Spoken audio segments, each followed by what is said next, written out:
আজকে আমরা যেটা শুরু করব সেটা হলো এটা ফিজিক্যালি ভিজুয়ালাইজ করা একটু ডিফিকাল্ট। আগে আমরা স্টেটমেন্টটা বলি যে কি বলছে হাইজেনবার্গ আনসারিং প্রিন্সিপাল। কোনো একটা পার্টিকেলের পজিশন এবং তার velocity or velocity related parameters এইটাকে আমরা একসঙ্গে কারেক্টলি মেজার করতে পারব। ম্যাথামেটিক্যাল ফর্মটা হলো এটা, del x del P x is nearly equal to h এর মাথাটা কাটা, এটাকে আমরা বলি Dirac, that is equal to h by, এটা কেমিস্ট্রি ছেলেমেয়েরা সাধারণত খুব বেশি ব্যবহার করে না, ফিজিক্সে খুব ব্যবহার করে ডিরাক। তার মানে আমরা এটা লিখতে পারি যে del x del P x equal to h by 2 pi. কোনো কোনো বইতে এটা এইচ বাই 4 পাইও দেখতে পাবে। এবার তাহলে কোনটা ঠিক? এটা যদি আমি এইচও লিখি তাতেও খুব একটা ভুল কিছু হয় না, কারণ এইচের অর্ডার হচ্ছে 10⁻³ জুল সেকেন্ড। তাকে তুমি 2 পাই দিয়ে ভাগ করলে না 4 পাই দিয়ে ভাগ করলে ইজ নেগলিজেবল, মানে এই ভ্যালুটাই ইটসেলফ নেগলিজেবল। তাহলে এই ডেল এক্স ডেল পি এক্সটা কি না, বলছে যে ডেল এক্স এটাকে আমরা বলছি আনসার্টেনটি ইন পজিশন। ধরে নিলাম, কেন এক্স বলছি, অ্যালং দ্য এক্স অ্যাক্সিস। আর del P x, this is uncertainty in momentum along the x axis. তাহলে ডেল্টা পি এক্সকে আমি কি লিখতে পারি, এম ডেল্টা পি এক্স। এটাতে তো কোনো আনসার্টেনটি নেই, মাসে তো কোনো আনসার্টেনটি নেই, কিন্তু পার্টিকেল। তাহলে যা আনসার্টেনটি সেটা ভেলোসিটি। তাহলে এই যে আমরা del x del P x বললাম, এটা তাহলে মানেটা কি? মানেটা এটা যে ডেল এক্স হচ্ছে তুমি তার পজিশনটা ঠিকঠাক লোকেট করতে পারছো, আর ডেল্টা পি এক্স মানে তুমি তার মোমেন্টামটা লোকেট করতে পারছো। তাহলে মোমেন্টাম একটা ভেলোসিটি রিলেটেড প্যারামিটার। তাহলে যদি তুমি ডেল এক্সকে কমানোর চেষ্টা করো তাহলে ডেল পি এক্স বেড়ে যাবে, কারণ এই দুটোর গুণফলটা একটা কনস্ট্যান্ট, এইচ একটা কনস্ট্যান্ট, পাই একটা কনস্ট্যান্ট। তাহলে যদি দুটোর মাল্টিপ্লিকেশন ফর্মটা কনস্ট্যান্ট হয়, like x y equal to constant, তাই তো? তার মানে তুমি যদি এক্সকে কমাও তাহলে ওয়াই বেড়ে কনস্ট্যান্সি মেনটেন করবে, আর যদি তুমি ওয়াইকে কমাও তাহলে এক্স বেড়ে। তাহলে এই দুটোকেই কখনো তুমি জিরোর কাছাকাছি নিয়ে যেতে পারবে না। ডেল এক্সকে তুমি যত জিরোর কাছে নিয়ে আসবে, ডেল পি এক্স তত ইনফাইনাইটের দিকে চলে যাবে। ডেল পি এক্সকে তুমি যত নামানোর চেষ্টা করবে, ডেল এক্স তত বেড়ে যাবে। তার মানে তুমি পজিশনকে যত সার্টেন করতে যাবে, ভেলোসিটি তত আনসার্টেন হয়ে যাবে। ভেলোসিটিকে যত তুমি সার্টেন করতে যাবে, পজিশন তার আনসার্টেন। আমরা একটু ফিজিক্যালি বোঝার চেষ্টা করি যে এটাকে আদৌ আমরা বুঝতে পারবো। ধরা যাক এই পাখাটাকে আমি বন্ধ করে দিচ্ছি, তখন যদি বলি যে প্রত্যেক কটা ব্লেডের পজিশন তুমি বলো, এক্স্যাক্ট লোকেশন বলা যাবে। এবার পাখাটাকে আমি আস্তে আস্তে স্পিড বাড়িয়ে দিয়েছি, এখন যদি বলি তুমি ব্লেডের পজিশনটা বলো, বলা সম্ভব নয়। কিন্তু আমি বলতে পারি যতটুকু এই হেজি দেখাচ্ছে এর মধ্যে ব্লেডগুলো আছে। বোঝা যাচ্ছে যে আমরা আস্তে আস্তে প্রবাবিলিটির দিকে মুভ করছি। এখানেই আছে এটা না বলে আমরা এখন বলছি এর মধ্যে কোথাও একটা আছে। ধরা যাক আমার আগেকার দিনে যেটা ছিল, এখন তো আর নেই, ধরো ভিজিএ ক্যামেরা, এখন তো মেগাপিক্সেল বাড়তে বাড়তে ইনফাইনাইট জায়গাতেই আস্তে আস্তে চলে যাচ্ছে। তো সেই ধরা যাক যেগুলো দিয়ে আমরা মোটামুটি স্টিল ছবি তোলার কথা, সেটা দিয়ে আমি কোনো একটা মুভিং ফিগার তুলেছি। দেখবে যখন ওই মুভিং ফিগার আমার ক্যামেরার লেন্স তাকে ধরতে না পারে, তখন দেখা যায় যে ঘোড়াটা দৌড়চ্ছে, ঘোড়ার পাটা এইখান থেকে এর মধ্যে আছে, কিন্তু এক্স্যাক্টলি তার পায়ের পজিশনটাকে আমি ধরতে পারছি। বোঝা যাচ্ছে? তাহলে আমরা তখন দেখাই যে পাটা এইখানে আর এইখানে, তার মাসে পুরোটা হেজি। তাহলে কেন এই ছবিটা হেজি এলো?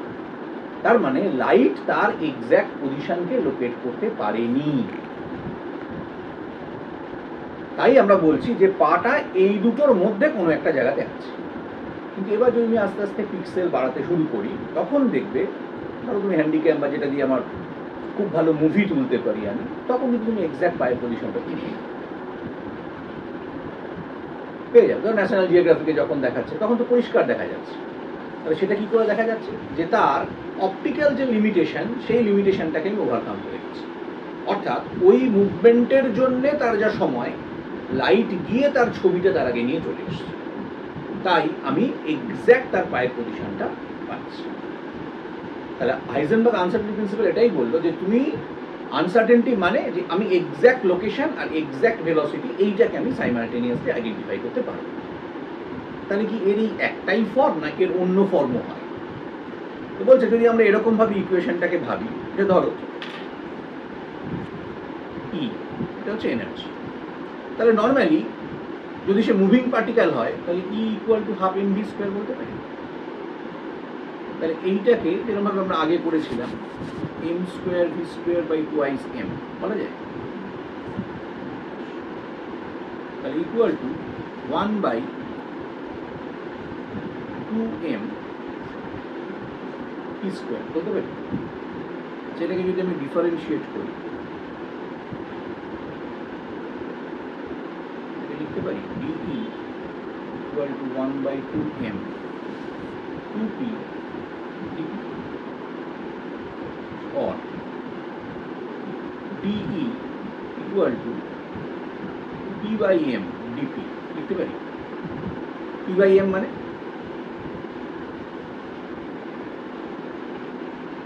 ভেলোসিটি, তাহলে VDP পারি লিখতে, or DE dx dt dP লিখতে পারি, or dE dt equal to dx dP লিখতে পারি। তাহলে এখান থেকে delta E delta t equal to del x del P x is equal to h by 2 pi লেখা যায়। এটা তো আমরা আগেই জানি del x del P x equal to h by 2। তাহলে আমরা এখানে একটা নতুন ইকুয়েশন পেলাম delta E delta t equal to h by 2 pi. Delta E key uncertainty in energy, delta T uncertainty in time, that is also falls in Heisenberg uncertainty principle. So this is another form of Heisenberg uncertainty principle. পরীক্ষায় যেটা দেওয়া হয় যে ধরা যাক আমাকে বললো যে হাইজেনবার্গ আনসার্টেনিটি প্রিন্সিপালটাকে তুমি স্টেট করো, স্টেট হাইজেনবার্গ আনসার্টেনিটি প্রিন্সিপাল। কেউ এই প্রিন্সিপালটা 2 নাম্বার আছে, এই প্রিন্সিপালটাকে কেউ লিখে নেবে হাফ পাবে। তারপরে তার del x del P x এটা লিখবে একবার, ডেল এক্স মানে কি ডেল পি এক্স মানে কি এটা লিখলো আরো হাফ পাবে দেড়। আর আমি তোমাকে বলিনি যে পজিশন মোমেন্টাম আনসার্টেনিটি বলো, আমরা একটা আলাদা একটা কথা লিখতে হবে যে another form of Heisenberg uncertainty principle is also possible, which is del E del T is equal to h by 2 pi. Then you have got Marx. So that is called Marx distribution. তুমি এইটুকু লিখে দিয়েছো ভাবলাম আমি তো পুরো answer করেছি 1/4 number. ঠিক আছে, যখনই কোনো একটা তুমি স্টেটমেন্ট বলবে তার সাথে অ্যাসোসিয়েটেড যদি কোনো ম্যাথমেটিক্যাল ফর্মুলা থাকে সেটাকে আমাকে লিখতে হবে। সেই ম্যাথমেটিক্যাল ফর্মুলার মধ্যে যে যে টার্মসগুলো আছে সেই টার্মসগুলোর মিনিং লিখতে হবে। ধরো যা কোনো সময় একদম নেই তাহলে অন্তত এই লাইনটা লিখতে হবে যে the terms involved in the equation bears their usual significance. তাহলেও অ্যাটলিস্ট তুমি নাম্বারটা পাবে। যে আমি প্রত্যেক কটার নাম লিখলাম না, কিন্তু নর্মালি এগুলোকে যা দিয়ে যাকে ডিনোট করা হয় এখানে সেগুলোকেই ডিনোট করা আছে, আদারওয়াইজ তার করসপন্ডিং নাম্বারটা তুমি পাবে। ঠিক আছে, মানে এখানে ক্যালকাটা ইউনিভার্সিটিতে এখনো পর্যন্ত কিন্তু এটা মেনটেন্ড হয়। হ্যাঁ, যে একটা হাই নাম্বার পাচ্ছে তার কিন্তু এই জায়গাগুলোকে দেখেই তবে তার খাতা ছাড়া। এটা এখনো পর্যন্ত আমাদের পশ্চিমবঙ্গে অন্তত যে কটা ইউনিভার্সিটি আছে তার মধ্যে সিইউতে এখনো পর্যন্ত এটা স্ট্রিক্টলি মেনটেন, যে আউট অফ 40 যখনই তোমার মার্কসটা 30 ক্রস করছে তখন তুমি প্রত্যেক কটা খুঁটিনাটি দেখে তারপরে কিছুটা নাম। ইন জেনারেল তুমি দেখবে যে ধরো এমনি এইচএস বা অন্যান্য জায়গায় 98, 99 যায়, অধিকাংশ তারা সবাই 100 পেয়েছে। পরে ওই 1-2 নম্বর কাটা হয়েছে পারফেকশনের জন্য, যে 100 পাবে তার পারফেকশনটা অন্য জায়গায় যায়। নর্মালি অ্যাবভ 90 যারা পায় তারা প্রত্যেকেই 100 পাওয়ার জন্য সেই দিনের পারফরমেন্সের জন্য 5-7 নাম্বার এদিক ওদিক হচ্ছে। সুতরাং 100 যে পাবে তার কিন্তু একটা আলাদা পারফেকশন থাকবে, যে আর তার খাতায় দাগ দেওয়ার কোনো জায়গা নেই। ঠিক আছে, সুতরাং আমি প্রথম থেকেই সেভাবে মেনটেন করি যে একটা কোশ্চেন তার কী কী অ্যাসপেক্ট হতে পারে সেটা যদি আমি কভার করি তার কোনো প্রবলেম। বেশ, তাহলে এইটুকু বোঝা গেল যে হাইজেনবার্গ আনসার্টেনিটি প্রিন্সিপাল দিয়ে আমরা এইটুকু বুঝলাম যে এক্স্যাক্ট পজিশন এবং তার এক্স্যাক্ট ভেলোসিটি এইটাকে আমি কখনো লোকেট করতে পারবো না। কখনো পারবো না। তাহলে এবার বল, এই যে একটা ম্যাথামেটিক্যাল ফর্মুলা নিয়ে এলো যে del x del P x, তার ব্যাকগ্রাউন্ডটা কার রেসপেক্টে এই অঙ্কটা কষা, এই টোটাল অঙ্কটা আমরা কষছি যার ভিত্তিতে, সেটা হলো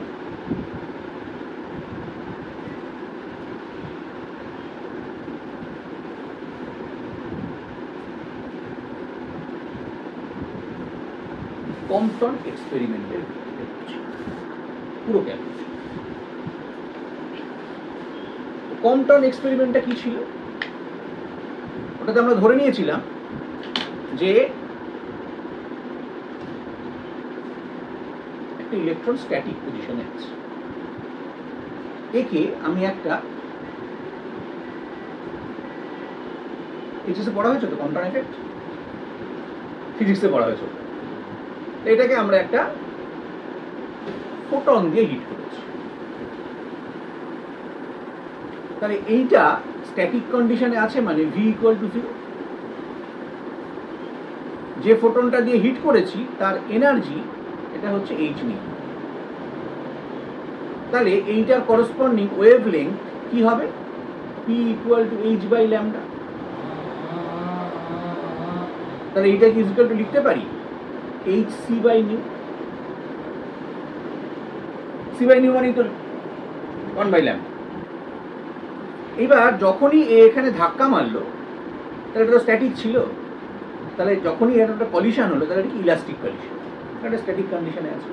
তাহলে কি হবে? তাহলে এটা কি হলো? স্ক্যাটার্ড। কে এটা? ফোটন। আমি ইচ্ছে করে এটা বড় এঁকেছি, তার মানে এইটা ছোট ছোট এঁকেছি, মানে এটা হচ্ছে ওয়েভ লেন্থ কম, তাহলে এইটার ওয়েভ লেন্থটা কি? বেশি। তাহলে ওয়েভ লেন্থ বেশি মানে ফ্রিকোয়েন্সি কি? কম। কেন কম? কারণ ও তার খানিকটা এঁকে দিয়ে ফেলেছে। তাহলে এবার যেটুকু দিয়ে দিয়েছে এ এবার এখান থেকে ছিটকে বেরোবে। তাহলে এটাকে আমরা কি লিখব? Recoil electron. ক্লিয়ার? তাহলে যখনই এটা রিকয়েল ইলেকট্রন, তাহলে তখন এর মোমেন্টাম কত হবে? এমভি।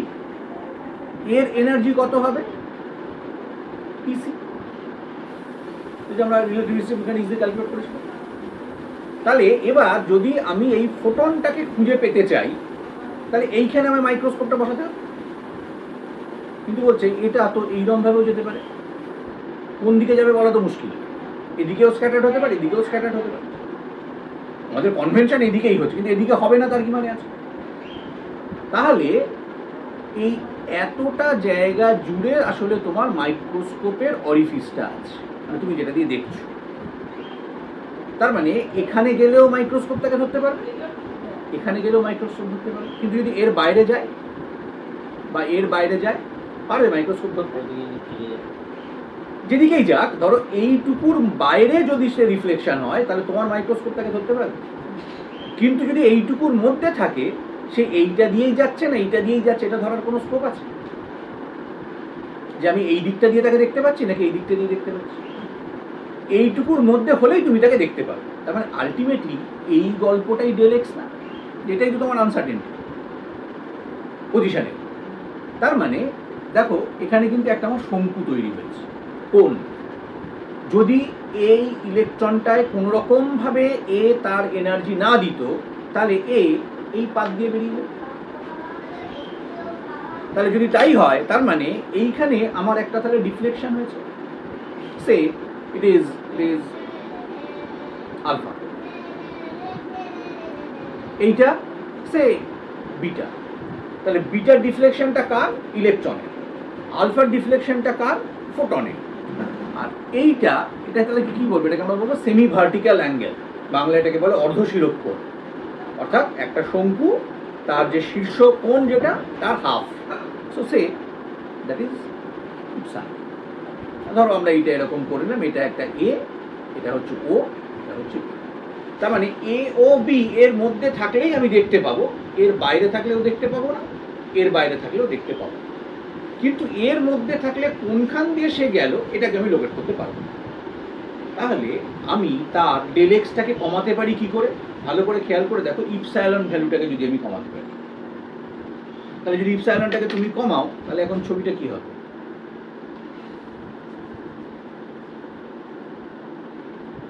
কমছে না? তাহলে এই দেখো ডেল এক্সটা এখন কোথায় দাঁড়িয়েছে? তার মানে আমার টার্গেট হচ্ছে ইপসাইলনটাকে যদি আমি কমাতে পারি, তাহলে আমার বেটার রেজাল্ট আসবে। বলছি, তাহলে এইটা হলো আমার এক্সপেরিমেন্টাল ফিচার্স। মেকানিজমটা কি? ইলেকট্রন স্ট্যাটিক কন্ডিশনে ছিল, আমি তাকে একটা হাই এনার্জি গামা ফ্রিকোয়েন্সি বা ফোটন দিয়ে আমি তাকে ধাক্কা মেরেছি। ধাক্কা মারার পর ফোটন তার এনার্জির একটা পার্ট ইম্পার্ট করেছে সেই স্ট্যাটিক ইলেকট্রনটায়, তারপরে ইলেকট্রনটা রিকয়েলড হয়ে গেছে, আর যেহেতু ও তার পার্ট অফ এনার্জি একে দিয়েছে, তার ফলে ও কম্পারেটিভলি লোয়ার ফ্রিকোয়েন্সি নিয়ে রেডিয়েট হয়ে গেছে। এই হলো আমার মেকানিজম। তাহলে এই মেকানিজমটা যদি আমাকে মেলাতে হয়, তাহলে এই মেকানিজমটা আমরা মেলাবো কি করে? না, মেলাবো যে এখানে আমার একটা এনার্জি কনজারভেশন হবে।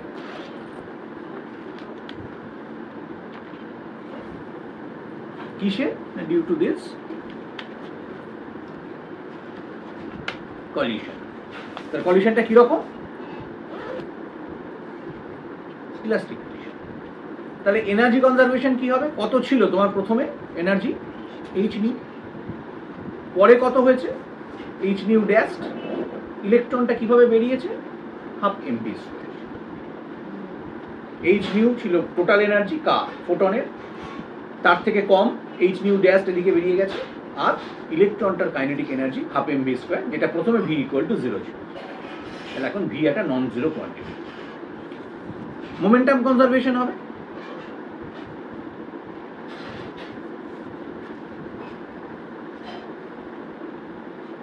মোমেন্টাম কনজারভেশন কি হবে? প্রথমে কত ছিল? H nu by c.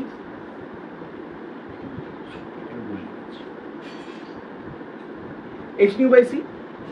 তাহলে পরে কত হবে? H nu dash by c. কোনটা? এইটা। কিন্তু আমি তো অ্যালং দ্য এক্স করছি, তাহলে সঙ্গে সঙ্গে এইটার সাথে কস আলফা লিখতে হবে, কারণ এইটার ওপর তো তার প্রজেকশন ফেলতে হবে। এইটা কত ছিল? H nu dash by c, সেটা তো এইটা। তাহলে এইটাকে যদি আমি এর ওপরে ফেলি, কারণ অ্যালং দ্য এক্স অ্যাক্সিস আমরা ক্যালকুলেশন করছি, তাহলে এইটা এর ওপরে ফেললে তাহলে কস আলফা হয়, এটা আলফা আছে। এখানে কত বেরিয়েছে ইলেকট্রনটা? প্লাস এম ভি, তার সঙ্গে কি হবে? কস বিটা। তাহলে আমরা এই টোটালটাকে এক্স অ্যাক্সিস বরাবর ক্যালকুলেট করতে পারবো। দেখো এটা বোঝা গেল না? বোঝা গেল না? এক্স অ্যাক্সিসে আমার মোমেন্টাম কত ছিল? H nu by c. এইটা মোমেন্টামটা কত নিয়ে বেরিয়েছে? H nu dash by c. কিন্তু যখন আমি অ্যালং দ্য এক্স অ্যাক্সিস করবো, তাহলে একে এক্স অ্যাক্সিসের উপর ফেলতে হবে, তাহলে h nu dash by c cos alpha, যেহেতু এটা আলফা। এম ভি এদিকে বেরিয়ে গেছে, তাহলে এটাকে এই অ্যাক্সিসের উপর কি করতে হবে? এটা বিটা, তাহলে এটা কস কম্পোনেন্ট, তাহলে কস বিটা। তাহলে হলো এটা। তাহলে সাইন কম্পোনেন্টও থাকবে তো, তাহলে সাইন কম্পোনেন্টটা কত হবে? সাইনে কিন্তু এটা আর নেই, তাহলে সাইনে কে কে আছে? H nu dash by c sine alpha is equal to m v sine beta. এটাই তো, যে কোনটা? এই যে এইটা আর এইটা, এর এবার একে অপরকে তো নালিফাই করে যাচ্ছে, তাই তো? তাহলে এটা আর আমার দরকার নেই, আমার যা অঙ্ক এটা দিয়ে হবে। বোঝা গেল কেন সাইন কম্পোনেন্ট আমার কাজে লাগলো না? তার কারণ এইটা এই ডিরেকশন, এটা এই ডিরেকশন, তাহলে একে অপরকে নালিফাই করে গেছে, তাহলে সাইন কম্পোনেন্ট আমার কোনো কাজ নেই, আমরা কস কম্পোনেন্টটা দিয়ে কাজ করি। বেশ, তাহলে কস কম্পোনেন্ট অঙ্ক কি দাঁড়িয়েছে? H nu by c equal to h nu dash by c cos alpha plus m v cos beta. তাহলে আমাকে কি বের করতে হবে? মোমেন্টাম রিলেটেড প্যারামিটার্স, তাই তো? তাহলে মোমেন্টাম রিলেটেড প্যারামিটার্স বের করার জন্য তাহলে এম ভি কস বিটাটাকে আমি একদিকে রাখি, is equal to h nu by c minus h nu by dash cos alpha. তাহলে আমরা নর্মালি জানি যে nu is greater than nu dash, এই যে এটা নিউ, এটা নিউ ড্যাশ। এটা যদি আমরা রিগোরাস অঙ্কটা করি, তাহলে অঙ্কটা অনেক জটিল হবে। আমরা তো জাস্ট ফাইনাল রেজাল্টটা পেতে চাইছি যে কেন এলো, সুতরাং ওই ডিটেলস অঙ্কটায় যাব। আমরা আমাদের ফর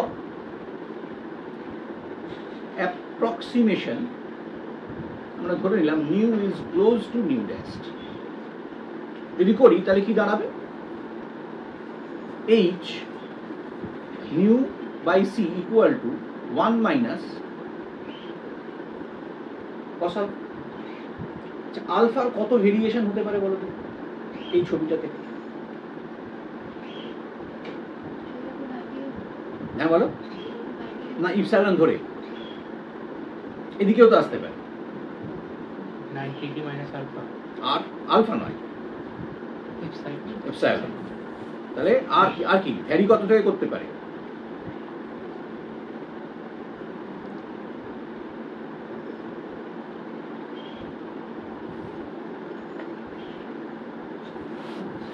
এইটা যেটা হবে সেটা কত? তাহলে এইখান থেকে এইটা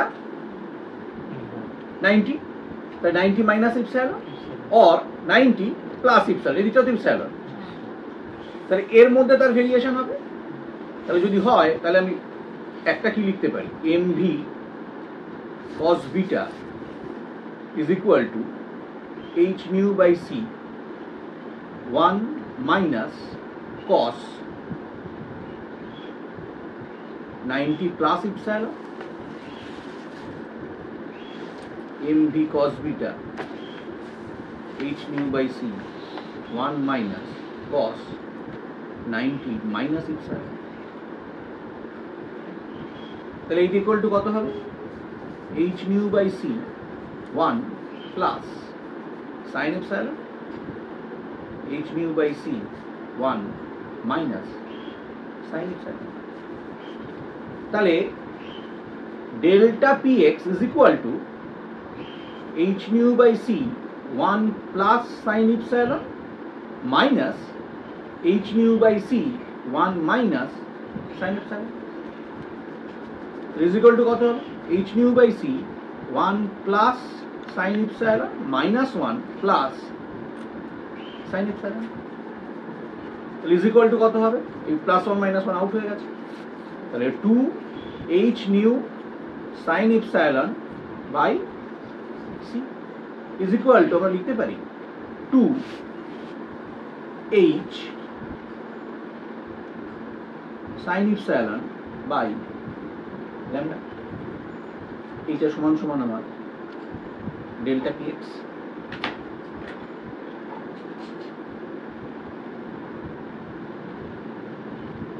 কোত্থেকে পেলাম? কম্পটন। তার মানে এইটাই আমার আনসার্টেনটি ইন মোমেন্টাম। এইটাকে আমরা বলি Compton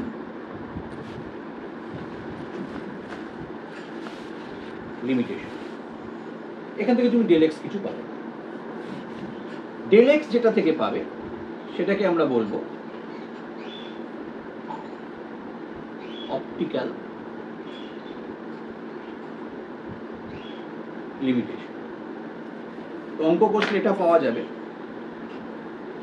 del x equal to lambda by 2 sine epsilon. এটা যদি ডিটেলস যদি অঙ্ক কষো তাহলে এটা পাওয়া যাবে।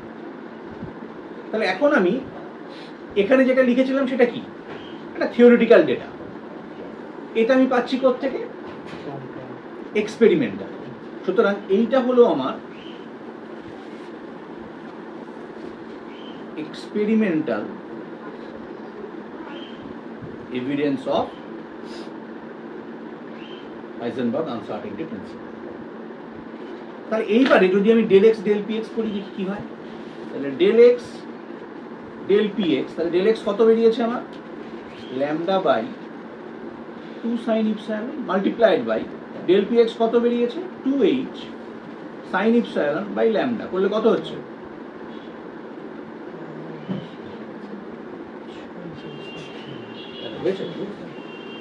তাহলে এবার কেন আমরা এখান থেকে বুঝতে চাইবো যে কেন আমরা দুটোকেই একসাথে কমাতে বা দুটোকেই একসাথে বাড়াতে, বাড়ানো তো আমার টেন্ডেন্সি না, দুটোকেই একসাথে কমাতে কেন পারছি না? তার কারণ দেখো, একটা ল্যামডা আছে নিউমারেটরে, একটা ল্যামডা আছে ডিনোমিনেটরে। তার মানে যদি তুমি ল্যামডাকে বাড়িয়ে দাও অর যে ফ্রিকোয়েন্সি দিয়ে তুমি এক্সপেরিমেন্টটা করছো সেই ফ্রিকোয়েন্সিটাকে কমিয়ে দাও, এই দুটো একই জিনিস। তাহলে কি দাঁড়াবে? আমাদের অঙ্ক যেটা দাঁড়িয়েছে del x is proportional to lambda, del P x is inversely proportional to lambda. তাহলে যদি ল্যামডা বাড়ে তাহলে ডেল এক্স উঠে যাবে, ডেল পি এক্স কমে যাবে। যদি আমি উল্টোটা করি, ল্যামডাকে কমিয়ে দিলাম, অর ফ্রিকোয়েন্সিকে বাড়িয়ে দিলাম, তাহলে কি হবে? ডেল এক্সটা কমবে, ডেল পি এক্সটা। তাহলে একই এক্সপেরিমেন্টে তুমি কি দুটো ওয়েভলেন্থ ইউজ করতে পারো? পারি। তা তুমি এবার বলবে আমি কমও নেবো না বেশিও নেবো না, তাহলে ইন্টারমিডিয়েট হবে। তাহলে ইন্টারমিডিয়েটে del X intermediate, del P X intermediate, but never be equal to zero. তার ফলে এই অঙ্কটা আমাকে প্রমাণ করে দিল যে একটা এক্সপেরিমেন্ট একটা পার্টিকুলার ওয়েভলেন্থে যদি আমি করি, তাহলে সে দুটোর মধ্যে কোনো একটাকে কমাবে এবং ইনএভিটেবলি অন্য পার্টটা তোমার এনহ্যান্স হয়ে যাবে। তারপরে কখনোই তুমি ডেল এক্স ডেল পি এক্সকে সাইমালটেনিয়াসলি কমাতে পারছো না। যখনই এই জিনিসটা তৈরি হলো তখন সবার আগে যেটা গন্ডগোল হলো যে তাহলে বোর নিয়ে এতদিন যা বলছিলাম সেটা তো পুরো গন্ডগোল হয়ে গেল। কারণ বোর দিয়ে ইলেকট্রন কি ছিল? সার্কুলার পাথে মুভ করত। এখানে কে ছিল? নিউক্লিয়াস। আমি এখান থেকে এইটুকু তার আর আমি ইলেকট্রনের পজিশন বলে দিয়েছি। এই ইলেকট্রনটা এখান থেকে ঘুরছে, তার করেসপন্ডিং লিনিয়ার ভেলোসিটিকে আমি ভি ধরেছি। আমার অঙ্ক জানা আছে, M V R equal to N into H by two pi. এখান থেকে আমি ভি পুট করেছি, N into H by two pi M R. এখান থেকে ভি পেয়ে গেছি। তাহলে একই সঙ্গে তার পজিশনও পেয়ে যাচ্ছি, তার ভেলোসিটিও পেয়ে যাচ্ছি। আবার হাইজেনবার্গ বলছে তাহলে এটা হচ্ছে না। তাহলে অলরেডি এখান থেকে আমরা একটা কোয়ান্টাম নাম্বার পেয়েছি, সমারফিল্ড এক্সটেনশন দিয়ে সেকেন্ড কোয়ান্টাম নাম্বার পেয়েছি, সেগুলো সব তো মিথ্যে হয়ে যাবে। সেই জন্য বলা হলো যে হাইজেনবার্গ আনসার্টেনটি প্রিন্সিপাল যখনই প্রথম ডিসক্রাইবড হলো এবং এটা প্রুভড হলো বাই কম্পটন এক্সপেরিমেন্ট, তখনই কিন্তু বোরস থিওরির যে বেসিক তার অবস্থা টলমল হলো। বিকজ তার বেসিকটাই ছিল যে আমি তার রেডিয়াস ক্যালকুলেট করতে পারি, সার্কুলার অরবিটে রেডিয়াস কনসিডার করা মানে তার পজিশন জানতে পেরে যাও, আর সাইমালটেনিয়াস তার ভেলোসিটি অঙ্কে ফেলে দিয়ে ক্যালকুলেট করে নিতে পারি। তাহলে এই জায়গাটা কি করে সলভ হবে? তাহলে এইটুকু বোঝা গেল। এই অঙ্ক পরীক্ষায় আসবে না। পরীক্ষা যেটা আসবে সেটা হচ্ছে এইটা। এটা কেন দেখানো হলো? দেখানো হলো দুটো কারণে। যে এক নম্বর, যে এই যে স্টেটমেন্টটা it is not hypothetical, this experimental derived parameter, এবং যে এক্সপেরিমেন্ট আমরা এর আগে পড়ে এসেছি, সিম্পল কম্পটন এক্সপেরিমেন্ট। তাহলে কম্পটন এক্সপেরিমেন্ট থেকে আর অপটিক্যাল লিমিটেশন এই জায়গাটা কনসিডার করে, তাহলে অপটিক্যাল লিমিটেশনটা কার উপরে ডিপেন্ড করবে? এটা ডিপেন্ড করবে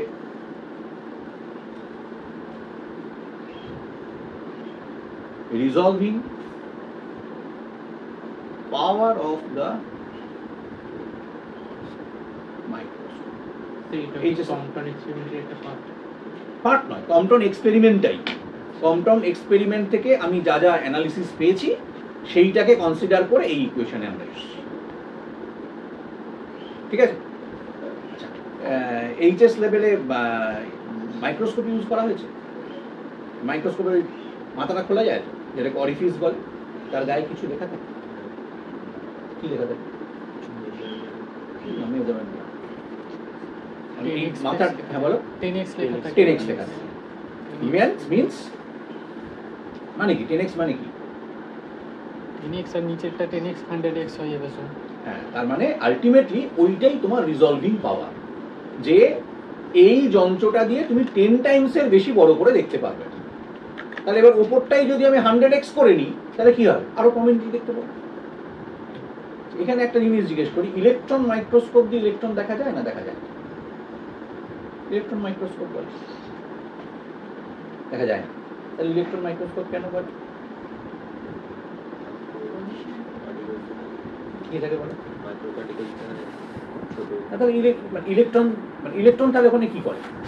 ইলেকট্রন মাইক্রোস্কোপ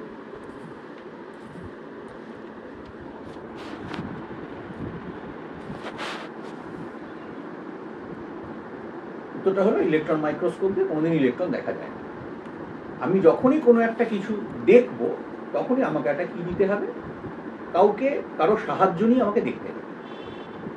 নর্মাল মাইক্রোস্কোপে আমি যার সাহায্যে দেখি সেটা হচ্ছে লাইট, আর ইলেকট্রন মাইক্রোস্কোপে আমি যার সাহায্যে দেখি সেটা হচ্ছে ইলেকট্রন। অর্থাৎ থ্রু ইলেকট্রন ডিফ্র্যাকশন আমি যদি কোনো কিছু দেখতে চাই, that is use in electron microscope. ঠিক আছে, এখন এগুলো এস্টাবলিশড হয়েছে যে ইলেকট্রন মাইক্রোস্কোপে ধরো আমি একটা কিছু দেখছি, সেটা আমি সবাইকে দেখাতে চাই, তাহলে সেটা তো আমি যখন দেখছি সেই মুহূর্তে আরেকজন দেখতে পাবে না। সেটার জন্য এখন এরকম ইলেকট্রন মাইক্রোস্কোপ এস্টাবলিশড হয়েছে যে আমি যেটা দেখছি সেটা মনিটরে দেখা যায়।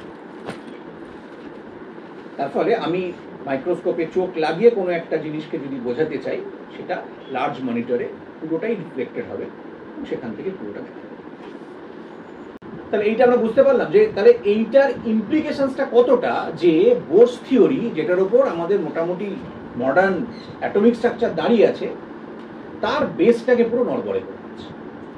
এইটা নড়বড়ে করার আগে তার আগে আমরা ভেবে নিই, আচ্ছা এত তো ভাবছি, এটা আদৌ ম্যাক্রোস্কোপিক বা মাইক্রোস্কোপিক পার্টিকেলে কাজে লাগে তো, নাকি এই অঙ্কটা দিয়ে আমার একটা অঙ্কই এটা। এবার দেখতে হবে যে এটার আদৌ সিগনিফিকেন্সটা আছে কি। তাহলে একটা ম্যাক্রোস্কোপিক পার্টিকেল দেখবো, একটা মাইক্রোস্কোপিক পার্টিকেল দেখবো। বেশ, তাহলে সে আমরা একটা ম্যাক্রোস্কোপিক পার্টিকেল কনসিডার করি।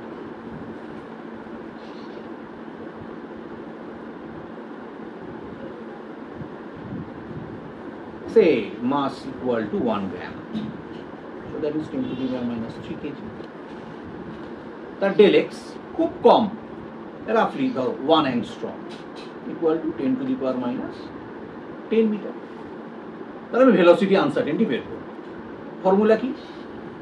del x del px, আমি রাফলি h by 2 পাই করছি। তাহলে or del x m del vx h by 2 pi, or del vx equal to h by 2 pi m del x। কত হবে? 6.626 into 10 to the power minus 34, calculator বের করো, by 2 into 3.14। কাকে ধরেছি? একটা ছোট মাস 1 গ্রাম, so that is 10 to the power minus 3 kg। del x কত ধরেছি? 10 to the power minus 10 metre. তাহলে আগে অঙ্কটা সাজিয়ে নিই, 6.626 by 2 into 3.14 multiplied by 10 to the power minus 34 plus 3 plus 10। এটা তো, তাহলে আমার খুব বেশি করার দরকার নেই, অ্যাপ্রক্স এটা একের কাছে আসছে। এই 3 দুগুণে 6, 6 একের কাছে 1.1 ফানের মানে কিছু আসবে। তাহলে সে 1.1 multiplied by 10 to the power কত হবে? মাইনাস 21 নাকি? 21 ইউনিট কি হবে? বললাম ইউনিট ক্যালকুলেশন খুব ইম্পর্টেন্ট। এমনিতে কি বেরিয়েছে unit? Joule second by kg metre. ইউনিটটা কত আসার কথা আমার যদি অঙ্ক ঠিক হয়? Metre per second, velocity calculate করছি। তাহলে জুল মানে কত বলেছিলাম? Kg metre per second square into metre into second kg metre. দেখো বেরোলো। তাহলে দেখো kg out M out second out equal to metre per second. অঙ্ক ঠিক আছে। অর্থাৎ ইউনিট ক্যালকুলেশন তোমাকে একটা সাপোর্ট দেবে যে তুমি যে অঙ্কটা করছো সেটা ঠিক না। অর্থাৎ তুমি যদি এটা 1 গ্রাম পুট করতে, তাহলে তোমার অঙ্কটা মিলতো না, কারণ এখানে কেজি জায়গায় জি এসে বসে থাকে। তাহলে তোমার ইউনিটটা কি দাঁড়াতো? Kg metre per second inverse gram inverse. সেটা তো ইউনিট নয়। তাহলে ক্যালকুলেশনে ভুল হয়েছে। কি ভুল হয়েছে? ওই গ্রামটাকে কেজি করা হয়। তাহলে দেখো ভ্যালু এলো কত? 1.1 10 to the minus 21 metre per second. Negligible. লাইটের ভেলোসিটি কত? 10 to the power 8, পজিটিভে হাই। এটা নেগেটিভ কোন জায়গায়? 10 to the minus 21, তার আনসার্টেনটি। তার মানে আনসার্টেনটিটা কি? প্রচন্ডই কম, এতটাই কম যে সেটাকে আমি অলমোস্ট সার্টেন বলতে পারি তো। তাহলে এইটা আমার ম্যাক্রোস্কোপিক পার্টিকেলের জন্য খুব মানে টানি কিছু দাঁড়ালো। এইটা আমরা মাইক্রোস্কোপিক পার্টিকেলে করে দিই।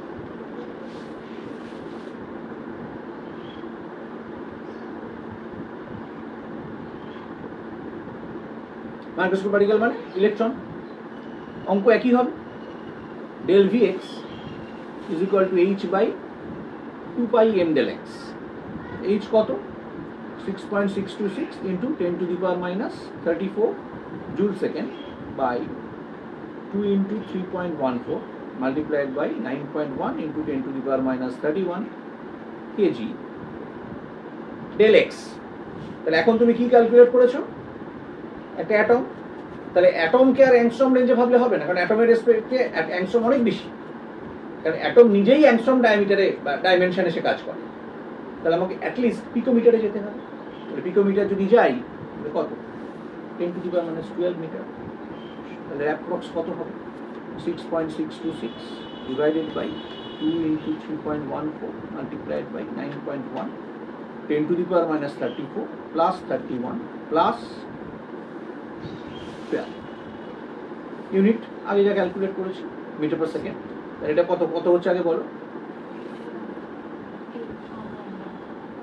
প্লাস এটা করলে কত হচ্ছে? 0.115। তাহলে এটাকে যদি আমি ধরো 1.15 করি তাহলে 10⁻⁻ কত ধরতে হবে?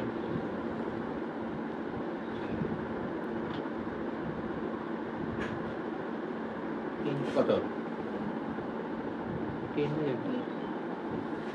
Unit metre per second. Unit তো কিছু চেঞ্জ হবে না। তাহলে এইটা হলো আমার আনসার্টেনটি। জাস্ট ইমাজিন লাইটের ভেলোসিটি 10⁸। এটা ঠিক হলো 34, এটা 10⁻31। এটা আরো ছোট ধরে নেওয়া যাবে, 10⁻14 মিটারও ধরা যাবে, মানে 1 FM ফেমটোমিটার ইকুয়াল টু 10⁻14 মিটারও ধরা যাবে। তাই হোক, তাহলে এই ভ্যালুটা কিন্তু ম্যাসিভ। তার মানে এখান থেকে আমরা বলতে পারি আনসার্টেনটি ইজ ভেরি হাই। যদি এটা 10⁻14 ধরি তাহলে এখানে আরো 2 যাবে, তাহলে এটা অ্যাপ্রক্সলি ধরো 10⁻7 বা 10⁸ মিটার পার সেকেন্ড, মানে অলমোস্ট লাইটের কম্পারেবল ভেলোসিটি। এমনি ভেলোসিটি কত হয়? আগের দিন আমি লিখেছিলাম না অ্যাপ্রক্সলি এরকম 2.3 ইন্টু 10⁻6 মিটার পার সেকেন্ড। কোত্থেকে পাওয়া যাবে এই ডেটাটা? এই যে আমরা আগের দিন ক্যালকুলেট করতে পারি mvr equal to n into h by 2 পাই, তাহলে or v equal to nh by 2 pi mr। তাহলে এটা করলে কত হবে? n মানে 1, প্রিন্সিপাল কোয়ান্টাম নাম্বার 1, 1s ইলেকট্রনটা আছে হাইড্রোজেন। তাহলে 6.626 into 10⁻34 joule second by 2 into 3.14 multiplied by কি ধরবো? এটা কি ক্যালকুলেট করছি? ইলেকট্রনেরই তো ভেলোসিটি ক্যালকুলেট করছি। তাহলে একই রকম 9.1 ইন্টু 10⁻31 কেজি। রেডিয়াস কত ধরবো? যে আমরা যখন অঙ্ক করেছিলাম তখন আমরা দেখেছিলাম যে যদি আমরা ফার্স্ট বো রেডিয়াই ক্যালকুলেট করি সেটা অ্যাপ্রক্সলি 50 পিকোমিটারসের কাছাকাছি অ্যাপ্রক্স। তাহলে মাল্টিপ্লাইড বাই 50 ইন্টু 10⁻12। ঠিক আছে, তাহলে এইটা ক্যালকুলেট যদি করি তাহলে কত আসবে? তাহলে ওপরে ইউনিট ক্যালকুলেশনটা কি হবে আগে দেখে নিই, joule second by kg metre. তাহলে এইটার মতোই না, তাহলে মিটার পার সেকেন্ডেই আসবে। তাহলে 6.626 divided by 2 into 3.14 multiplied by 9.1 multiplied by 50 into 10⁻34 plus 31 plus 12। তাহলে এটাই একই আসছে তো? তাহলে মাল্টিপ্লাইড বাই কত? 9 এসেছিল, তাহলে 9 মিটার পার সেকেন্ড। এটা করো কত হচ্ছে? 6.626 বাই 2 বাই 3.14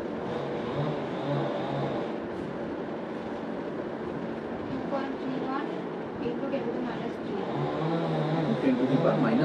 তাহলে করলে তাহলে কত হচ্ছে? 2.31 ইন্টু 10⁻6 মিটার পার সেকেন্ড। তাহলে যা ধরেছিলাম ঠিকই। তাহলে এইটা কি? যে হাইড্রোজেনের 1s ইলেকট্রনের ভেলোসিটি। কিরকম ভেলোসিটি? Exact velocity. ভেলোসিটি হচ্ছে 10⁶, আর তার আনসার্টেনটি হচ্ছে 10⁻10। তার মানে ভেলোসিটির অরিজিনাল ভ্যালু যা, আনসার্টেনটি তার থেকেও বেশি। তার মানে বোঝা গেল যে হাইজেনবার্গ আনসার্টেনটি প্রিন্সিপাল মাইক্রোস্কোপিক ওয়ার্ল্ডের জন্য হাইলি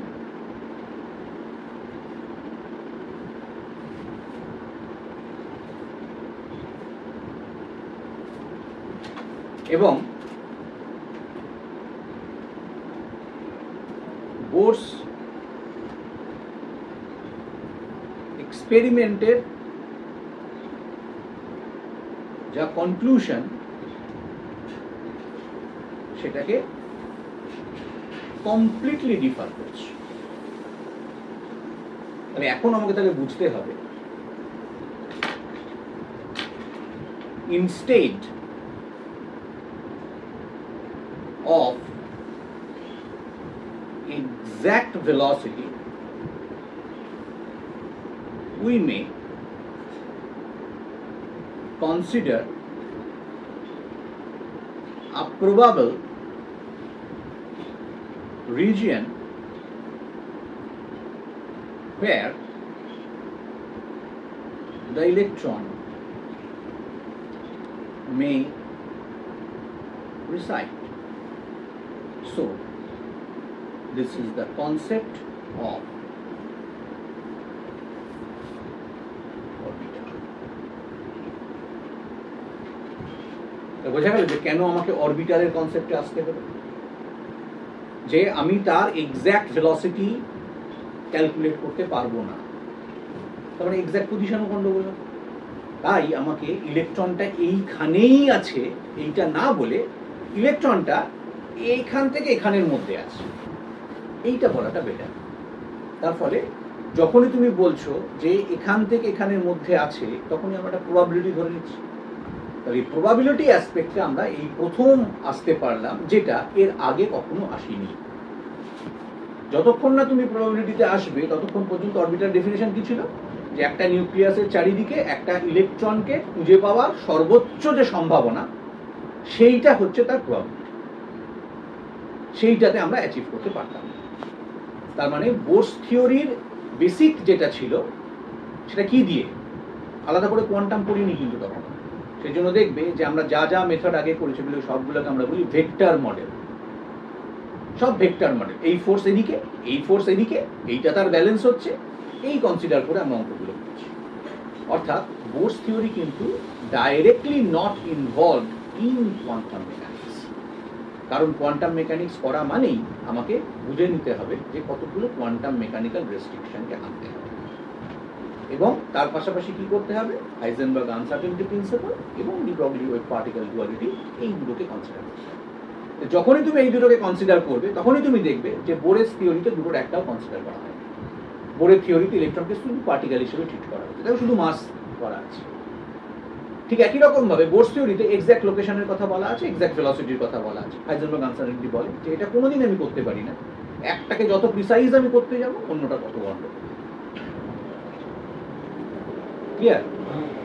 তাই এইটা হলো আমার হাইজেনবার্গ আনসার্টেনটি প্রিন্সিপালের ডেফিনেশন, তার ম্যাথামেটিক্যাল ব্যাকগ্রাউন্ড, এক্সপেরিমেন্টাল ব্যাকগ্রাউন্ড, অন্য কোন ফর্ম হাইজেনবার্গ আনসার্টেনটি প্রিন্সিপালের এক্সিস্ট করে, এবং ফাইনালি মাইক্রোস্কোপিক এবং ম্যাক্রোস্কোপিক পার্টিকেলের রেসপেক্টে কার ক্ষেত্রে এটা সিগনিফিক্যান্ট, এবং বোরস থিওরি থেকে ডিফার করে আমাকে যে অন্যরকম ভাবে ভাবতে হবে তার ইন্ডিকেশন হাইজেনবার্গ আনসার্টেনটি প্রিন্সিপাল। এবার আমরা দেখি যে হাইজেনবার্গ আনসার্টেনটি প্রিন্সিপাল দিয়ে আমি আরেকটু কিছু বেশি এক্সপ্লেন করতে পারি। কি আর এক্সপ্লেন করব, যে একটা বড় ধাঁধা আমাদের ছিল যে যখন আমরা রেডিও অ্যাক্টিভিটি পড়েছিলাম যে বিটা এমিশন হয়, এই যে রেডিও অ্যাক্টিভিটি যা পড়েছি, তো তাতে আমরা বেসিক্যালি কি বলতাম, বিটা প্রায় ইলেকট্রনের মতোই, বিটার মাস ইলেকট্রনের মাস সেম, বিটার চার্জ ইলেকট্রনের চার্জ সেম। তাহলে বিটাকে আমরা দেখবে খাতায় আমরা এইভাবে লিখতাম, -1 E0, -1 তার চার্জ, মাসটা অলমোস্ট নেগলিজেবল। প্রোটনের জন্য কি লিখতাম, +1 E0, এটাকে আমরা নর্মালি বলতাম পজিট্রন, এটাকে আমরা বলতাম ইলেকট্রন অরবিটাল। এই যে ইলেকট্রন অরবিটা, এইটা কতটা ঠিক, মানে ইলেকট্রনটাই কি বিটা? তারপরে যখন বিটা এমিশন হয় নিউক্লিয়াস থেকে একটা -1 E0 টাইপের কিছুটা বেরিয়ে যায়, তাহলে কি নিউক্লিয়াস ইলেকট্রন আছে? তাহলে নিউক্লিয়াসে যদি ইলেকট্রন না থাকে তাহলে রেডিও অ্যাক্টিভিটিতে বিটা বেরোচ্ছে কি? তাহলে এইটা আমাদের একটু ভাবতে হবে যে নিউক্লিয়াসে যদি -1 E0 টাইপের বা ইলেকট্রন টাইপের কিছু না থাকে তাহলে নিউক্লিয়াস থেকে ইলেকট্রন বেরোয় কি করে? আর বিটাকে ইলেকট্রন বা ইলেকট্রনকে কি বিটা বলা যাবে? আর ইলেকট্রন আর বিটা তাদেরকে ডিস্টিংগুইশ করার কোনো উপায় আছে? এটা ইলেকট্রন, এটা বিটা, দেখে তো বোঝার কোনো উপায় নেই। এইটা আমরা দেখবো হাইজেনবার্গ আনসার্টেনটি প্রিন্সিপাল দিয়ে করতে পারি। একটা থিওরির অ্যাকসেপ্টেবিলিটি তত বাড়ে যত সেই থিওরিটা দিয়ে কত বেশি এক্সপেরিমেন্টাল ফ্যাক্টসকে আমি ডিফাইন করতে পারি। ফার্স্ট আমরা আগে দেখে নিই যে নিউট্রন সে তো নিউক্লিয়াসে থাকে, বা প্রোটন নিউক্লিয়াসে থাকে। তাহলে আমরা ফার্স্ট ওইটাকে আমরা একটু ধরার চেষ্টা করি যে প্রোটন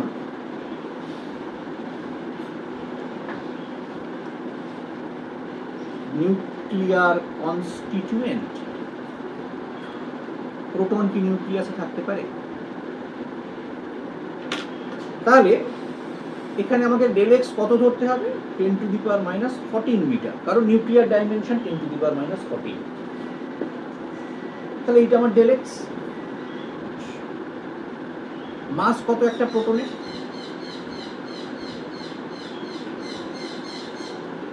এটা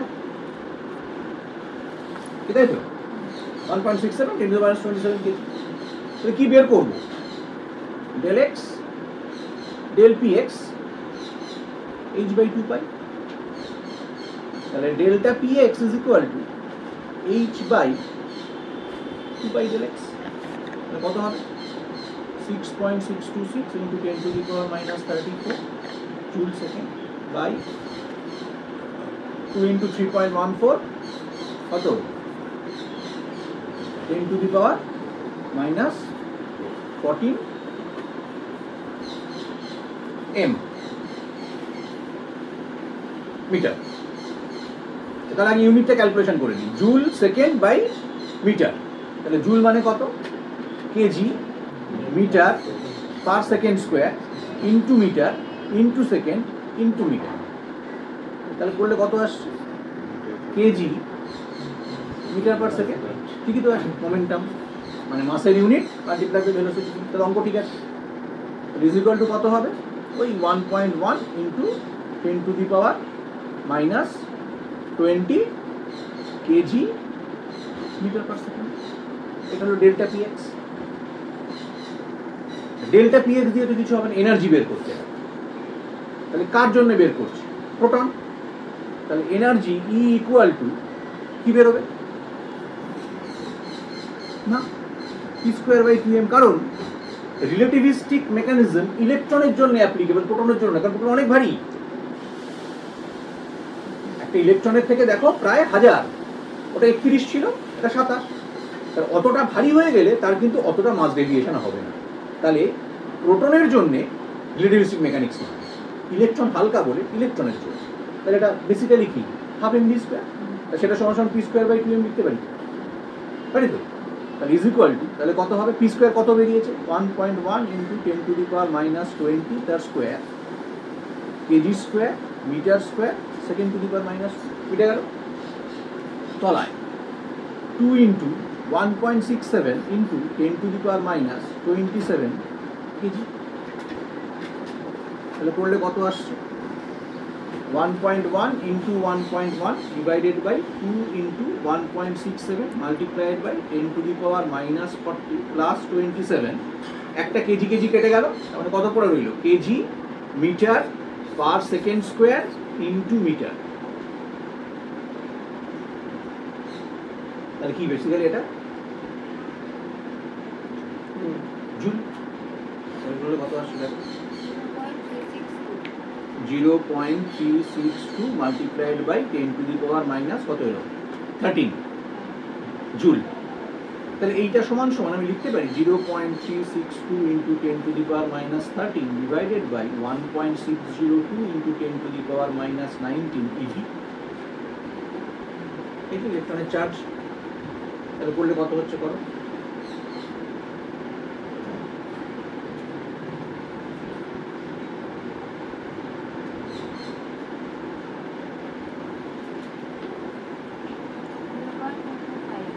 Zero point 225 into 10 to the power 6 eV. So it is approximately 0.2 MeV. তাহলে দেখো এর আগে যখন আমরা নিউক্লিয়ার রিঅ্যাকশনস গুলো পড়েছি তখন আমরা কি বলেছিলাম যে একটা নিউক্লিয়ার ফিশনে কত এনার্জি পাওয়া যায়, 200 MeV এনার্জি পাওয়া যায়। নিউক্লিয়ার রিঅ্যাকশনসে ইলেকট্রনের কোনো ইনভলভমেন্ট আছে? নেই। নিউক্লিয়াসের ইনভলভমেন্ট আছে, তাহলে সেটা কি in the order of MeV। তার মানে একটা প্রোটন নিউক্লিয়াসের মধ্যে যে এনার্জি নিয়ে থাকে সেটা MeV রেঞ্জে। তাহলে অঙ্ক ঠিক আছে, তাই তো? তার মানে তুমি যদি একটা প্রোটনকেও ওখান থেকে বের করতে চাও তাহলে তোমাকে MeV রেঞ্জে ইলেকট্রন দিতে হবে, তাই তো? বাইন্ডিং এনার্জি পার নিউক্লিয়ন, বাইন্ডিং এনার্জি ক্যালকুলেট করেছিলেন MeV। তাহলে মেগা ইলেকট্রন ভোল্ট রেঞ্জেই যখন এসে তাহলে হ্যাঁ ঠিকই, প্রোটনকে নিউক্লিয়াস থেকে বের করতে গেলে এই অ্যামাউন্ট এনার্জি দিতে হয়, মানে প্রোটন এই অ্যামাউন্ট এনার্জি রিলিজ করেই নিউক্লিয়াসে আছে। তাহলে অঙ্ক ঠিক আছে। তাহলে উত্তর হলো যে প্রোটন, অবভিয়াসলি আমরা যদি ক্যালকুলেট করি, নিউট্রন এরা হচ্ছে nuclear particles or nuclear constituents. Clear? এইবার যাব ইলেকট্রন। যদি হ্যাঁ হয় তাহলে এই গল্প সলভ, যদি না হয় তখন ভাবতে হবে। তাহলে আমাদের নেক্সট কোয়েরি, ইলেকট্রন এইটা নিউক্লিয়ার কম্পোনেন্ট, এইটা আমরা ভাববো। তাহলে এইটা ভাবতে গেলে আমায় কি করতে হবে? ইলেকট্রনের মাস লাগবে নিশ্চয়ই। কত সেটা? 9.1 into 10 to the power minus 31 kg। তাহলে নিউক্লিয়ার ডাইমেনশন নিতে হবে, তাহলে সেটা অবভিয়াসলি ওই 10 to the power minus 14 metre. তাহলে কি হবে? Delta x delta p x is equal to h by 2 pi, তাহলে or delta px h by 2 pi del x 6.626 into 10 to the power minus 34 joule second divided by 2 into 3.14 multiplied by 10 to the power minus 14 meter। তাহলে আগে যা calculate করেছিলাম তাই, কারণ কোনো ডেটাই change নেই, del px এ যা করেছিলাম। So it is obviously 1.1 into 10 to the power minus 20 kg meter per second। দেখো, কারণ আর তো কোনো ভ্যালু চেঞ্জ হয়নি, এখন তো মাস পাস কোথাও লাগেনি। এইবার তাহলে তার এনার্জি ক্যালকুলেট করতে হবে। এইবার যখন এনার্জি ক্যালকুলেট করব তখন obviously it is PC, because electron. তাহলে পিসি মানে 1.1 into 10 to the power minus 20 unit লিখে ফেলি, kg metre per second multiplied by 3 into 10 to the power কত হবে? কত লিখবো? Unit metre per second. তাহলে আগে আমরা ইউনিটটা করে নিই, তাহলে এটা কত হবে? 3.3। তাহলে 3.3 multiplied by 10 to the power minus 12, তাই তো? Kg metre second square into metre. তাহলে kg metre per second square মানে এটা কি? Kg metre per second square into metre, এটা পুরোটা জুল, এটা পুরোটা joule. Kg metre per second square into metre, তাহলে এইটা পুরোটা জুল। তাহলে ইজ ইকুয়াল টু লিখতে পারি 3.3 into 10 to the power minus 12 joule is equal two 3.3 into 10 to the power minus 12 divided by 1.602 into 10 to the power minus 19 eV। এটা কত হচ্ছে? 1.5 10 to the power minus 7 আসে।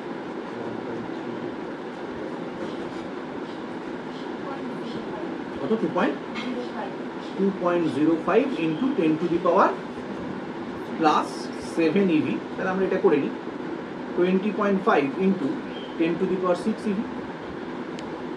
So that is equal to 20.5 MeV। এই ভ্যালুটা ঠিকঠাক আছে না গন্ডগোল আছে?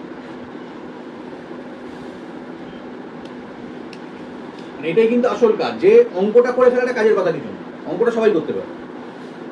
এবার আমাকে অ্যানালাইজ করতে হবে যে ভ্যালুটা পেলাম এটা ট্যালি করছে না আমার এক্সপেরিমেন্টাল ফ্যাক্টের সাথে, করছে না।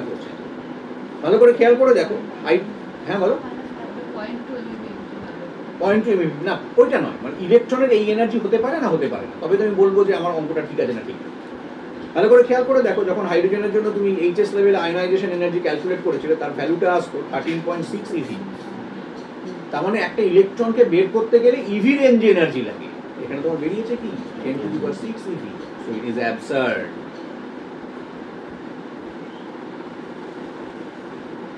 একটা ইলেকট্রনের এনার্জি কোনোদিন এমইভি রেঞ্জে হতে পারে না, অ্যাটমের ভেতরে। কিসে হতে পারে? ইভিতে হতে পারে। ইলেকট্রনটাকে অ্যাটম থেকে বের করতে লাগছে 13 ইভি, 14 ইভি ধরো। আর আমি বলছি যে যদি নিউক্লিয়াসে থাকতো তাহলে তার এনার্জি হতো MeV range, 10⁶ EV range.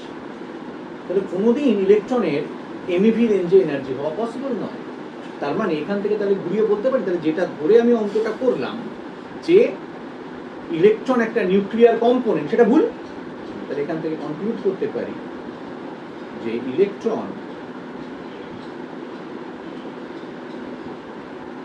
Not a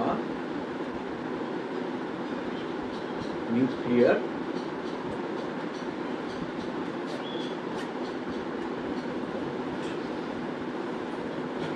তাহলে এটা ক্লিয়ার হলো যে নিউক্লিয়াস থেকে তাহলে যেটা বেরোয় সেটা ইলেকট্রন, সেটা বিটা, তাই আলাদা নাম দিয়েছি কষ্ট করে। তার মানে নেচারের দিক থেকে বিটা ইলেকট্রন আইডেন্টিক্যাল, কিন্তু নিউক্লিয়াসে কখনো ইলেকট্রন থাকতে পারে না।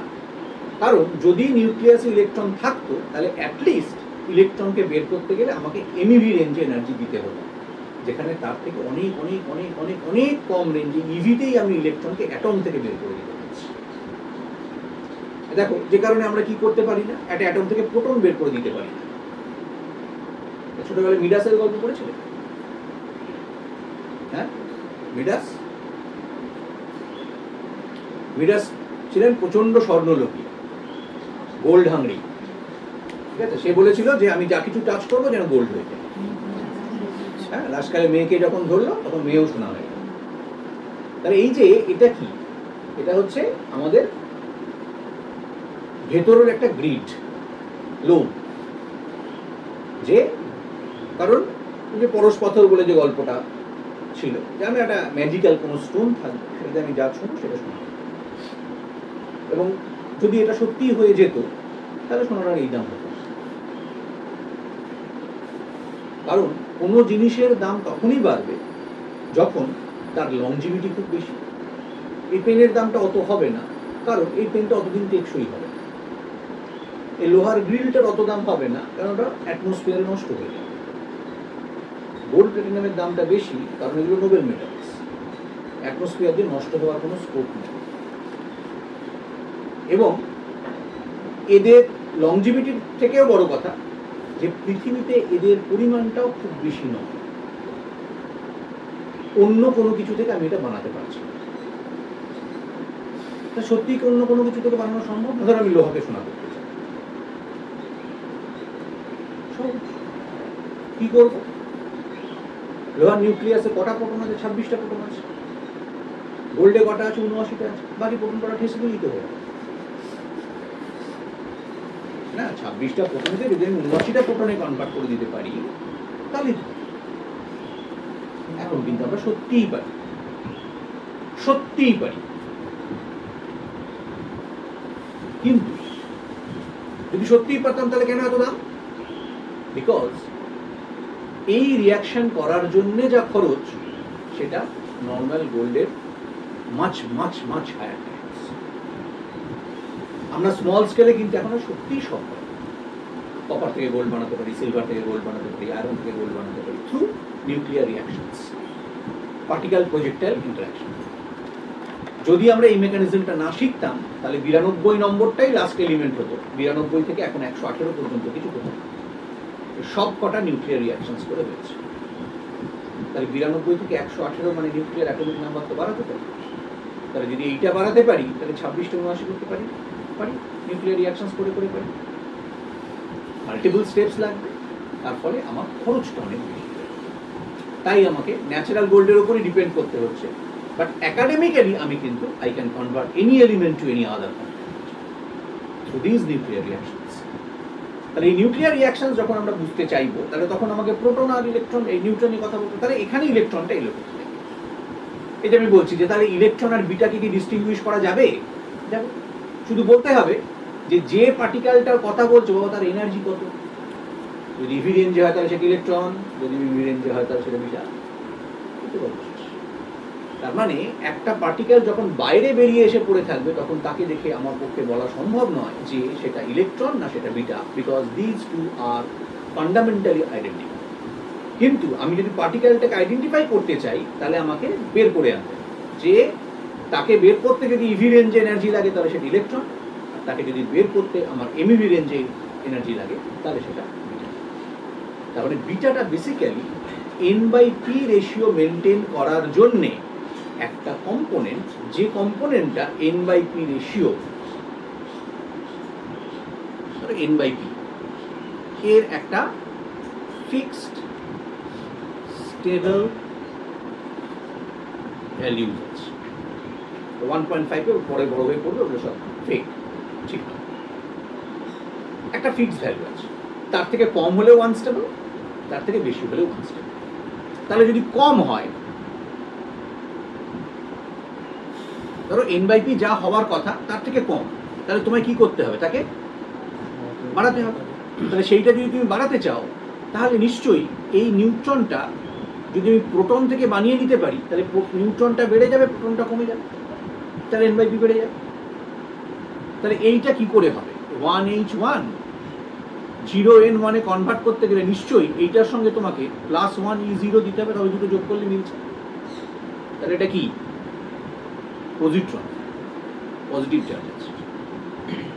এবার যদি n/p রেশিও তোমার বেড়ে যায়, তাহলে তখন কিসে কনভার্ট করতে হবে? 0n1 তখন 1h1 এ কনভার্ট হবে।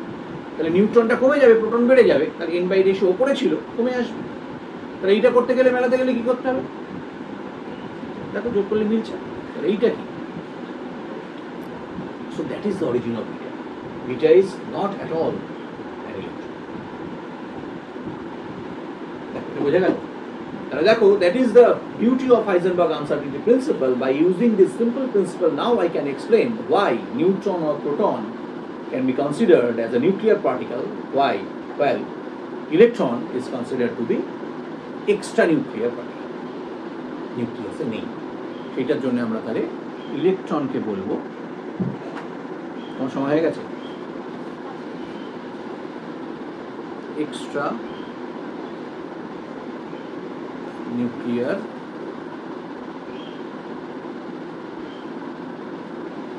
আর একটা জিনিস পড়ে আমরা শেষ করব, সেটা হলো ডেল্টা ই ডেল্টা টি। এটাও তোমার পরীক্ষায় আসবে না। h/2 পাই, এই ইকুয়েশনটা আমার কোন কাজে লাগে? আমি একটা জিনিস বললাম, তাহলে সেই জিনিসটা যদি কোনো ইমপ্লিকেশনস না থাকে আমি কেন করব? এটা আমার কি কাজে লাগবে? বলছে এইটা আমার কাজে লাগবে স্পেকট্রোস্কোপিতে। দেখবে কোনো কোনো ক্ষেত্রে তুমি স্পেকট্রা পাবে এরকম, ধরো এদিক বরাবর তোমার ধরো দেওয়া রয়েছে নিউ, এদিক বরাবর দেওয়া রয়েছে অপটিক্যাল ডেন্সিটি। আবার কারো কারো ক্ষেত্রে তুমি পাবে, তাহলে বোঝাই যাচ্ছে যে এইটা কম্পারেটিভলি শার্প পিক, এইটা কম্পারেটিভলি ব্রড। যে সায়েন্টিস্টরা হাজার রকম পারমুটেশন কম্বিনেশন করে, সেটা হচ্ছে আমার যা ইচ্ছা আমি তাই চাই। তাহলে আমাকে নিশ্চয়ই কন্ডিশন মাথায় রাখতে হবে যে আমি কখন ব্রড পিক চাই, আমি কখন শার্প পিক চাই। ব্রড পিক চাইতে গেলে আমার কি কন্ডিশন, শার্প পিক চাইতে গেলে আমার কি কন্ডিশন। তাহলে যখনই তুমি কোনো একটা পিকের কথা বলছো বা স্পেকট্রোস্কোপির কথা বলছো, তখনই তোমার মিনিমাম দুটো এনার্জি লেভেল ইনভলভড। এইটা যদি হয় তাহলে অ্যাবজর্পশন, আর এইটা যদি হয় তাহলে এমিশন। এইটার এখান থেকে এনার্জি নিয়ে হবে, অথবা এখান থেকে এনার্জি ছেড়ে হবে। তাহলে এবার ডিপেন্ড করবে, ধরো এমিশন তুমি যদি চাও তাহলে ইলেকট্রন এখানে ছিল, এখান থেকে এখানে গেল, ঠিক আছে? কার উপরে ডিপেন্ড করবে এই এমিশনটা? ডিপেন্ড করবে তুমি এখানে কতক্ষণ বসে থাকবে, 1 মিনিট, 1 সেকেন্ড, 10⁻⁵ সেকেন্ড। তার মানে আমাকে যেটা জানতে হবে সেটা হচ্ছে এক্সাইটেড স্টেট লাইফ টাইম, ইলেকট্রনটা এখানে গিয়ে কতক্ষণ থাকবে। এই এক্সাইটেড স্টেট লাইফ টাইমটাকেই আমরা ডেল্টা টি। তার মানে যদি এ এখানে গিয়ে অনেকক্ষণ থাকে তাহলে ডেল্টা টি হাই। তার মানে কি এক্সাইটেড স্টেট কোনো সময় হলে চলে যাবে, স্টেবল, এটা জাস্ট বলেছিল। আর ডেল্টা টি যদি লো হয় তাহলে এক্সাইটেড স্টেট আনস্টেবল। তাহলে ভালো করে খেয়াল করো, ডেল্টা টি যদি আমার হাই হয় তাহলে আমি এই ইকুয়েশনটাকে কি লিখতে পারি? Delta E is equal to h by 2 pi delta t, or h into delta nu equal to h by 2 pi delta t, or delta nu equal to 1 by 2 pi delta t। এই delta new মানেই তো এইটা, তাহলে এর ক্ষেত্রে delta new কম, এর ক্ষেত্রে delta new বেশি। এই জন্য এই ডেল্টা নিউকে বলে কমন ব্রডেনিং অফ দ্য। তাহলে এবার ভালো করে খেয়াল করো, ডেল্টা টি যদি বেশি হয় তাহলে ডেল্টা নিউ কম না, আর ডেল্টা টি যখন কম তখন ডেল্টা নিউ হাই। তাহলে ডেল্টা নিউ যদি হাই হয় তার মানে ডেল্টা নিউ কম, তার মানে শার্প পিক, কি তাই না? এই তো ডেল্টা নিউ কম। আর যদি এইটা হয় তাহলে ব্রড পিক। দেখো ক্লিয়ার না? ক্লিয়ার না, তাই তো? বেশ, তাহলে এবার তুমি এবার কি করে ডেল্টা টি বাড়াবে কমাবে সেটা ঠিক করতে হবে। তো দেখবে এটা তোমরা ফিজিক্যাল একটা জিনিস পড়বে, জানি না এইচএস লেভেলে পড়েছো কিনা, সেটাকে আমরা বলি কলিশন থিওরি। পড়েছো? সেটা হচ্ছে বাড়িতে তুমি বসে থাকলে কেউ এসে তোমায় চাকরি দেবে, এক্সাইটেড স্টেট অবধি উঠতে হবে, নিজেকে সেই জায়গা পর্যন্ত তৈরি করতে হবে, তবে তুমি যতটা এনার্জি খরচা করবে তার থেকে বেশি এনার্জি রিলিজ হবে, সিস্টেম স্টেবিলাইজ হবে। সেই জন্য আমরা বলি যে চলে যাবে। সেই জন্য হ্যাঁ, তোমার খাতা, তাহলে বাকিটা অন্য জায়গায় পড়াতে হবে। অনেকটা 12টা 2 ঘন্টা হচ্ছে। আর টেকনিক খাতা দাও, জাস্ট শুধু লাস্ট এইটুকু। আচ্ছা, এই রোববার নয়, নেক্সট সানডে।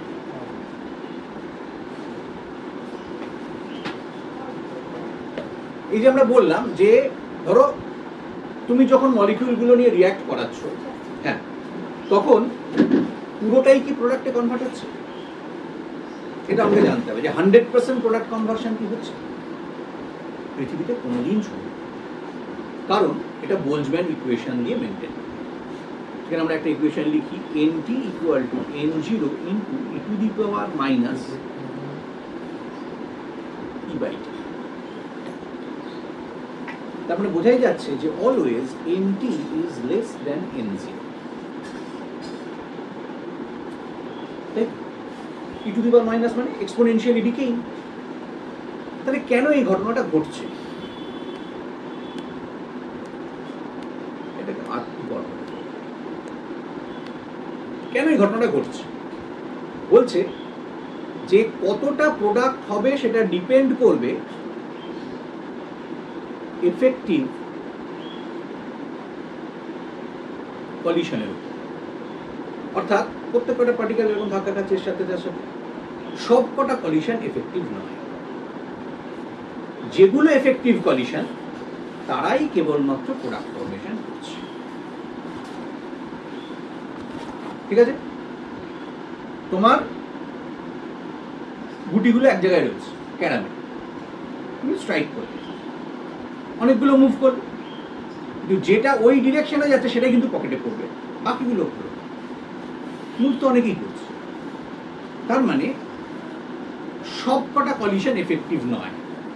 তাহলে যেগুলো এফেক্টিভ কলিশন সেইগুলোই প্রোডাক্ট ফর্মেশন করবে। তাহলে সেইটাকে আমি যদি এফেক্টিভ কলিশনকে বাড়িয়ে দিই তাহলে কি হবে? তাহলে যদি আমি ধরো কনসেন্ট্রেশন বাড়িয়ে দিলাম, তার মানে কি হলো? নাম্বার অফ পার্টিকেল বাড়বে, তাহলে কলিশন বাড়বে।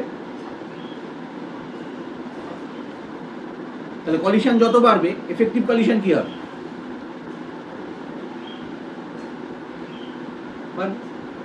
তাহলে এফেক্টিভ কলিশন যত বাড়বে ডেল্টা টি কি হবে? কমবে। তাহলে আমরা ইকুয়েশন কি পেয়েছিলাম? Del E del t h by 2 পাই। তাহলে del t h del nu h by 2 pi. So del nu h by 2 pi del t. তাহলে ডেল টি যদি তোমার কমে তাহলে ডেল নিউ কি হবে?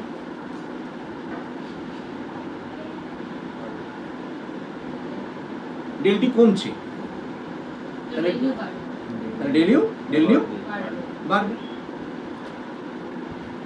দেখো এটা হচ্ছে না কিন্তু টেম্পারেচার বাড়ায়।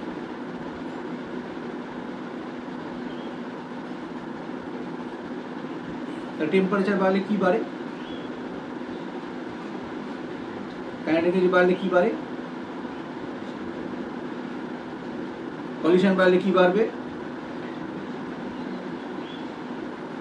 তাহলে ডেল্টা টি কি হবে? ডেল্টা নিউ কি হবে? তাহলে এইবারে ধরো তুমি 1H NMR নাম শুনবে পরে। এই NMR গুলো দেখতে এরকম হয়।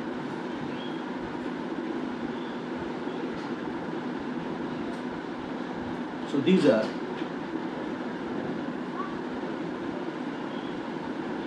sharp line.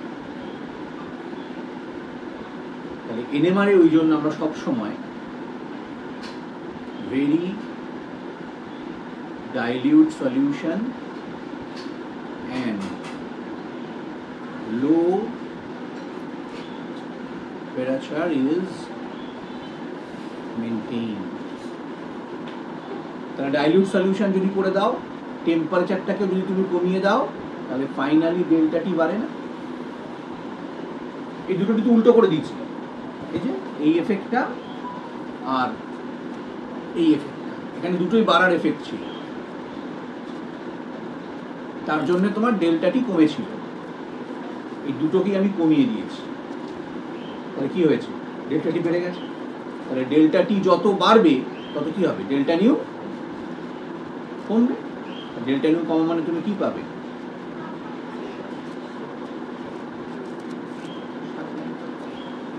তার মানে এই যে একটা NMR, একটা অর্গানিকের এক্সপেরিমেন্ট, তার ব্যাকগ্রাউন্ড কিন্তু ফিজিক্যাল। যে কেন আমরা ডাইলিউট সলিউশন ইউজ করি? শুধু ডাইলিউট নয়, ভেরি ডাইলিউট সলভেন্ট এতটা, 1 ফোঁটা থেকে 2 ফোঁটা স্যাম্পল। তার কারণ যত তুমি ডাইলিউট করবে তত কি হবে? মলিকিউলের সংখ্যা কম। তাহলে কি অনেক দূর থেকে এসে তবে একটা তো পলিউশন হলো, তাও সেটা এফেক্টিভ হলো না। তাহলে এক্সাইটেড স্টেট টাইম বাড়বে, তারপরে তুমি তখন এই শার্প লাইনগুলো তুমি পাবে। এখানে তুমি কি বুঝতে পারবে? যে ব্রড পিক এখান থেকে এখানের মধ্যে, এখানে যদি এক্স্যাক্ট বলবে এত। সেই জন্য এখনো NMR কে আমরা অন্যতম একটা গুরুত্বপূর্ণ স্ট্রাকচার ইনভেন্টিং প্যারামিটার হিসেবে ভাবি। একই রকম মেকানিজম, মানে নিউক্লিয়ার ম্যাগনেটিক রেজোন্যান্স এমআরআইতেও তাই হয়। এমআরআই এর দাম এত বেশি নেয়, হ্যাঁ, এবং সেটা অনেকগুলো ফ্যাক্টরের উপর ডিপেন্ড করে যে তুমি যখন এমআরআই করাবে তুমি কত ম্যাগনেটিক ফিল্ডে এমআরআই করাচ্ছ। ঠিক আছে, এবং ডাক্তারবাবুরা সবসময় বলেন যে এমআরআই বারবার করার জিনিস নয়, বিকজ ইটস রেডিয়েশন। সুতরাং যখনই করাবে ডাক্তারবাবুরা প্রেফার করেন 3 টেসলাই করাবে। বাজারে বেশিরভাগ জায়গায় 1.5 টেসলা থাকে, 3 টেসলাই করা। এবং এমআরআই এর দামটা হু করে বাড়ে তুমি কতগুলো স্লাইস নেবে। মানে এমআরআই এর একটা বড় প্লেট দেয়, সেই প্লেটের ভেতর কতগুলো খোপ থাকবে।